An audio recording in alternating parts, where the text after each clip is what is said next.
2013년이죠. 13년 7월 달에 이제 반대파가 담임 목사님을 1,000억을 배임했고 20억을 횡령했다. 이런 제목으로 고발을 했고요.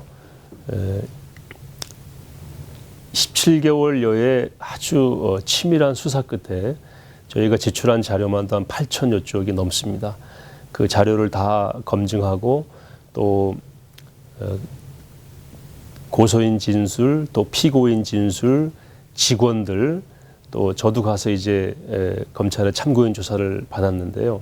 또 많은 사람들의 그 피고인뿐만 아니라 또 주변 관계자들 그리고 교육자들까지 계좌 추적을 다 해서 이제 조사를 마친 결과로서 1차에서 무혐의가 나왔고 반대파는 즉시 항고를 했고 4월 달에 2015년 5월 4월 달에 고등검찰청에서 무혐의 결정을 다시 내렸죠. 왜냐하면 서울중앙지검에서 조사한 거에 대해서 달리 뒤집을 그런 근거가 없다라고 해서 다시 이제 항고를 기각을 했죠. 기각을 하고 그러나 반대파는 또 다시 검찰은 이제 항고까지만 받게 돼 있고 재항고는 받지 않게 돼 있어요. 그래서 그 관할 고등법원으로 다시 이제 법원으로 가져가서 심리를 받게 되는 통로가 열려 있는데 그 서울 고등법원에 재정 신청이라는 걸 냈죠.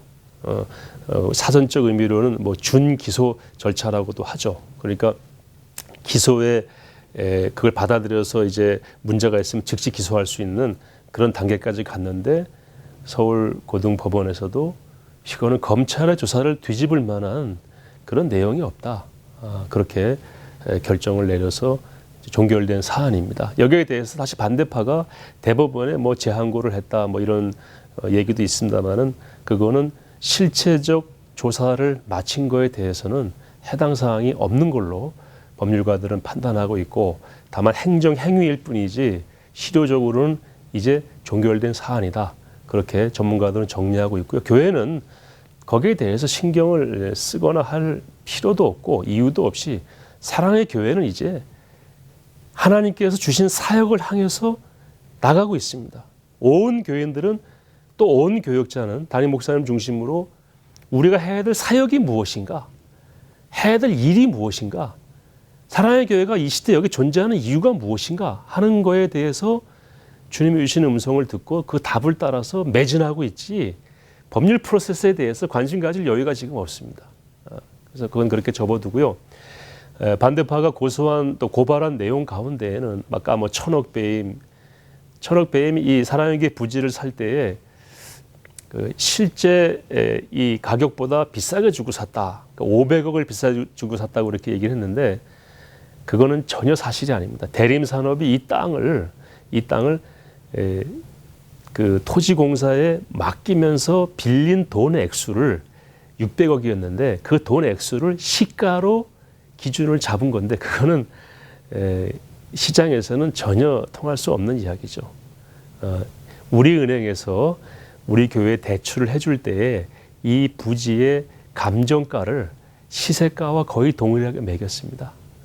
그렇기 때문에 검찰이나 고등법원에서도 저희가 제출한 자료와 은행이 제출한 자료 이 모든 히스토리를 다 검토했을 때에는 전혀 배임이라고 볼 수 없다. 그렇게 인정을 하셨고 교회가 매입해서 포장을 해서 서초구에 기증한 참나리길이 있어요. 참나리길 지하를 저희가 이제 유상으로 임대해서 쓰고 있는데 그거에 대해서 만약에 서초구청이 이제 쓰지 마시오라고 할 때는 지하를 복구를 해야 됩니다.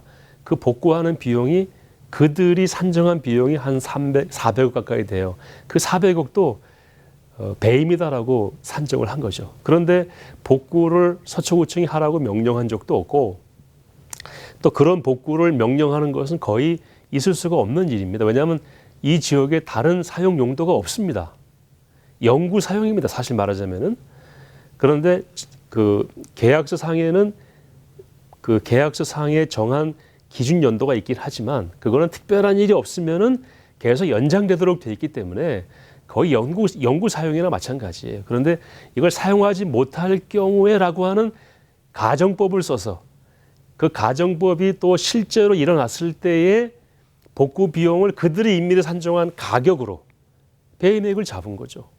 법원에서는, 검찰에서는 전혀 인정하지 않았기 때문에 무혐의가 됐고요. 오정인 목사님이 뭐 자녀 학비를 교회가 이렇게 대줬다, 또 목사님이 사례비를 받았는데 당회가 결의하지 않고 사례비를 받았기 때문에 받은 그 사례비는 모두 횡령에 해당된다. 이게 한 20억입니다. 그러니까 사례비 포함해서 또 외부에 지원한 거 이 모든 걸 다 포함해서 오정인 목사님이 지난 10여 년 동안에 20억을 횡령했다. 근데 그것은 언어 도단이죠. 왜냐하면은 모든 예산은 당회가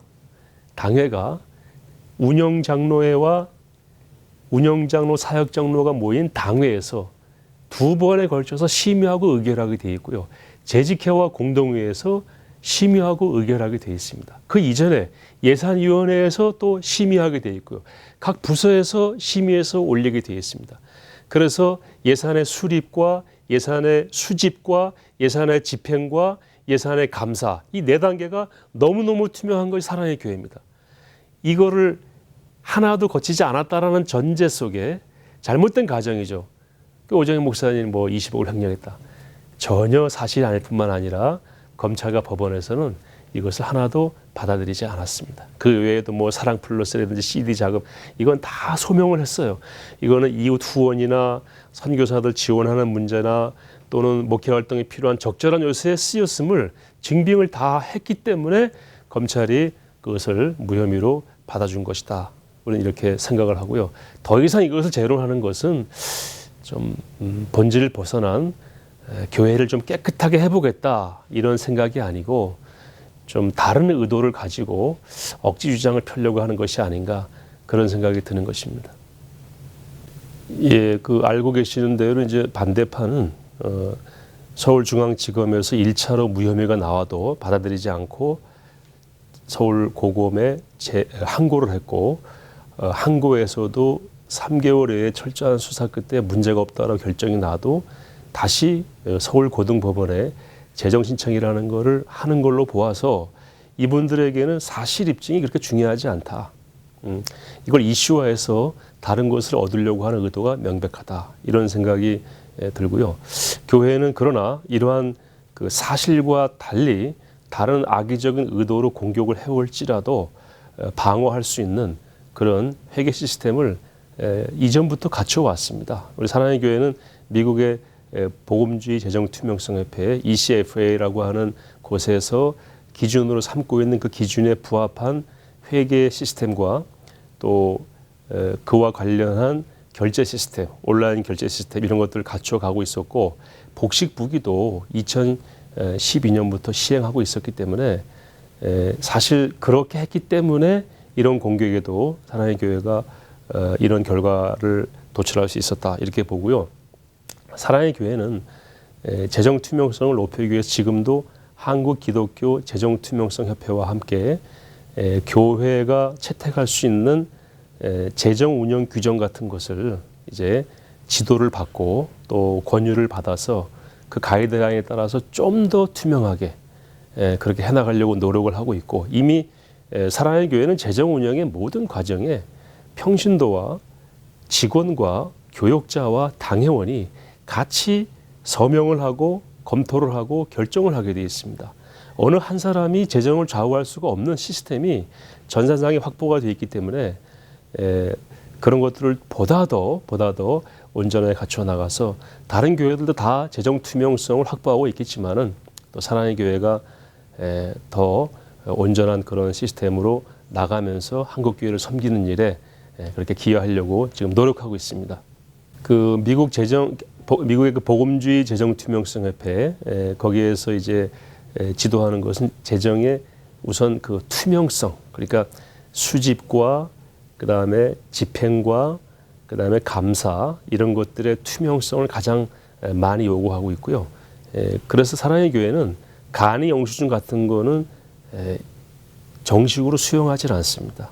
정확하게 세금이 부과된 그런 영수증만을 증빙으로 받아들이고 있고 아까 말씀드린 대로 집행 과정에도 여러 사람들이 개입을 해서 단계별로 검증하고 있고 그리고 복식부기를 하고 있고 그래서 신인도를 높여서 은행으로부터 신뢰를 얻기 때문에 만약에 한국 교회가 이런 식으로 가게 되면은 아마 교회가 뭐 재정이 필요할 때에는 훨씬 좋은 조건으로 대출을 받게 되는 그런 조건을 갖추는 일도 발생하지 않을까 그렇게 생각하고 있습니다. 우리나라에는요 기업 회계 기준이라는 게 있고 비영리 단체 회계 기준이라는 게 있습니다. 근데 크게 다르지 않아요. 그래서 교회에 무슨 재정적인 뭐 이렇게 문제를 제기하는 분들은 대체로 기업 회계 기준을 근거로 문제가 있다라고 이제 법원에 고소를 하거나 또는 검찰에 고소를 합니다. 그런데 교회는 기업이 아니고 비영리 단체 중에서도 종교 단체입니다. 근데 우리나라에는 종교 단체에 관한 회계 기준이 없습니다. 근데 미국은 그게 법적으로는 별도로 있는지는 잘 모르겠지만 그 미국 복음주의 재정투명성 협회라고 하는 아주 신뢰받는 그런 협회가 만든 기준이 있습니다. 그 기준을 많은 교회들이 따라가기 때문에 미국 교회가 재정적으로 건강한 거죠. ECFA에는 현재로는 한국에 있는 교회는 가입할 수가 없습니다. 그래서 우리는 그 기준을 좀 맞추는 변화를 하게 되면은 뭐 가입되건 가입되지 않고 상관없이 그런 깨끗하고 투명성 있는 재정 집행을 할 수 있지 않겠는가 해서 수년 전부터 ECFA 기준에 맞춰서 오게 된 거죠. 그런데 한국에 최근에 한국 기독교 재정 투명성 협회라고 하는 게 생겼어요. 이게 한재협이라고 해서 미국의 ECFA와 같은 기능을 하는 그런 단체입니다. 한재협이라고 하는 이 한국 기독교 재정 투명성 협회가 한기총이나 한장총 또는 개교단들과 더불어서 소통을 하면서 한국 교회가 채택할 수 있는 그 교회 회계 기준 또는 교회 재정 규정 또는 회계 규정 이런 걸 지금 만들려고 하고 있습니다. 그러면은 현재 또 저희가 그 한재협의 그런 지도를 받고 있습니다. 그래서 이건 이렇게 하세요라면 이렇게 하고 고치세요라면 고치고 그래서 점점 더 재정 투명성이 발전되어 가는 과정이 있는데 이걸 사랑의 교회와 한재협 이런 단체들을 통해서 한국교회 전체가 받아들일 수 있는 그런 기준으로 제시를 해서 다시는 교회 내에 이런 문제가 있을 때 검찰이나 경찰이나 법원이 당혹스러워하지 않도록 왜냐하면 교회는 교회에 맞는 회계 기준이 있구나 여기에 맞게 썼으면은 이것은 정당하다라고 이야기해 줄 수 있는 그런 근거들을 지금 모색하는 그런 과정에 와 있다는 것을 말씀을 드립니다.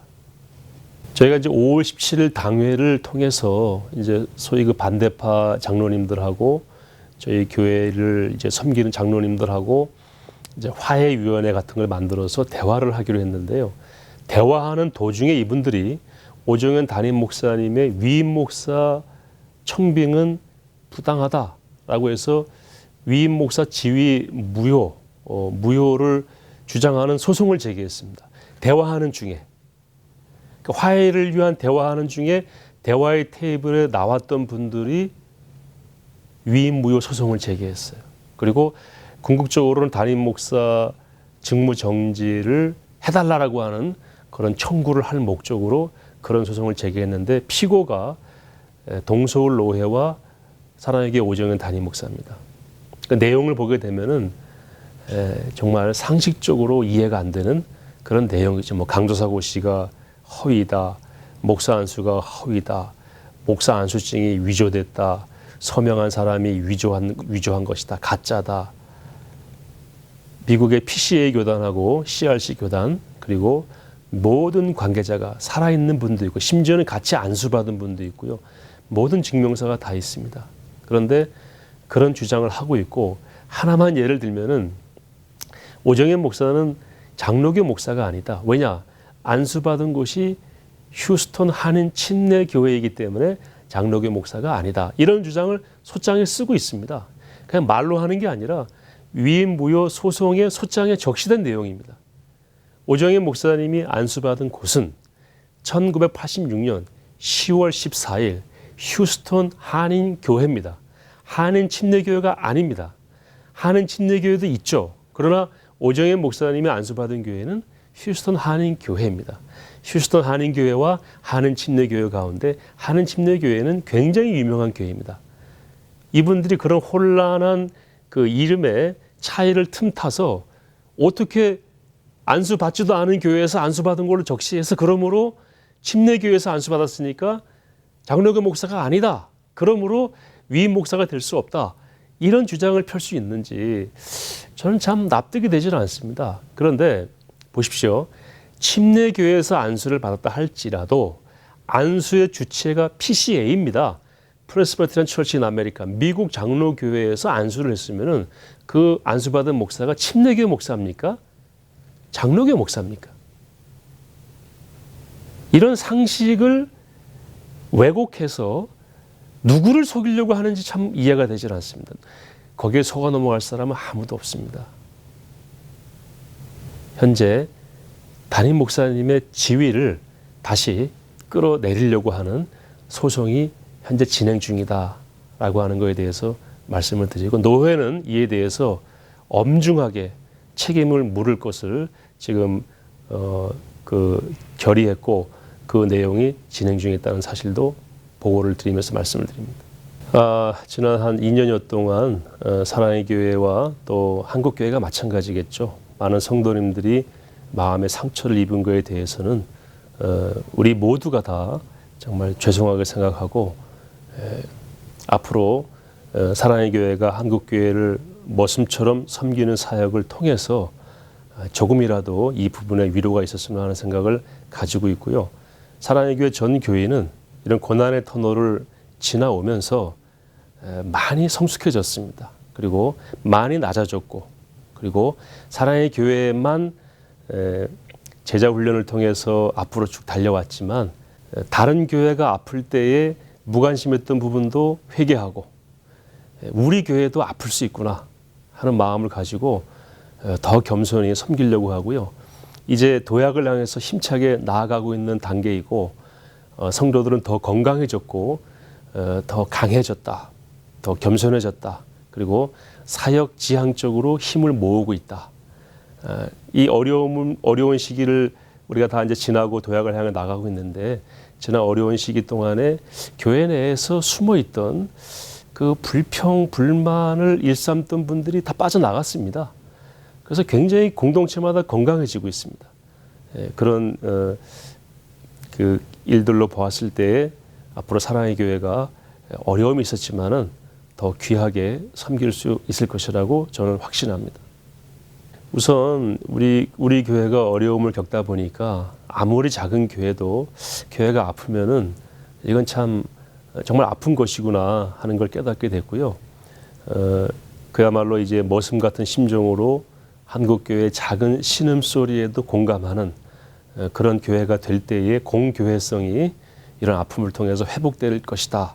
그런 마음을 가지고 있습니다. 그리고 뭐 미자립 교회라든지 도시에 있는 개척교회라든지 또 이런 교회들 구체적으로 돕는 일도 우리 교단과 더불어서, 교단 총회와 더불어서 함께 나가려고 노력하고 있고요. 어쨌든 저희의 심정과 또 저희의 이 시선이 더 낮아졌고 더 멀리 보게 됐다. 그 낮아지고 멀리 보게 된 시선과 마음을 가지고 해야 될 일을 찾아서 한국교회 전체를 섬기는 일에 성도들이 나설 것을 지금 다짐하고 있습니다.